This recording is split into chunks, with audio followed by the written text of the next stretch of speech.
என்ன என்ன இந்த மனோரையும் டிராப் பண்றியா? சரி. புடிச்சுக்க. ஃபேமிலி. என்னாச்சு?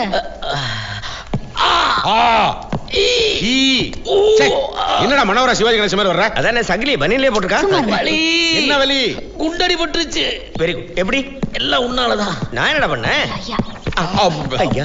என்னடா குடும்பமே கூட்டமா வந்திருக்கீங்க? என்ன விஷயம்? இவனுக்கு கிட்னில கல்லு. கிட்னில கல்லா? வழக்கமா சட்னில தானே கல் இருக்கும். நீ அரைச்சின பாறையே இருக்கும். கொஞ்ச நாளைக்கு முன்னால இதே காரணத்தை சொல்லித்தானே ஆபரேஷனுக்குன்னு காசு வாங்குனீங்க. வாங்கிட்டோமா? வாங்கிட்டோம்.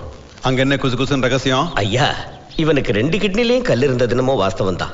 ஆனா ஒரு பக்கம் கல் எடுத்தோன்னு பாரம் தாங்காம மறுபக்கம் கொடை சாஞ்சிட்டான். அவன் என்ன மாட்டு வண்டியா கொடை செய்யறதுக்கு? ஐயா, ஒரு பக்கம் கல் எடுத்தா மறுபக்கம் கொடை சாயிறது எனக்கு என்னமோ ரொம்ப நியாயமா தான் படும். பாருங்கயா, இவர் இப்படித்தான் அடிக்கடி சாஞ்சிடுறாரு. சரி சரி, இட்ஸ் ஓகே. கணக்கு ஐயா வாங்க. வாங்க வாங்க வாங்க. உங்களுக்கு என்ன ஏதுன்னு பாத்து கொடுங்க. நான் எஸ்டேட் இருக்கும் போயிட்டு வந்தேன். சரிங்க ஐயா.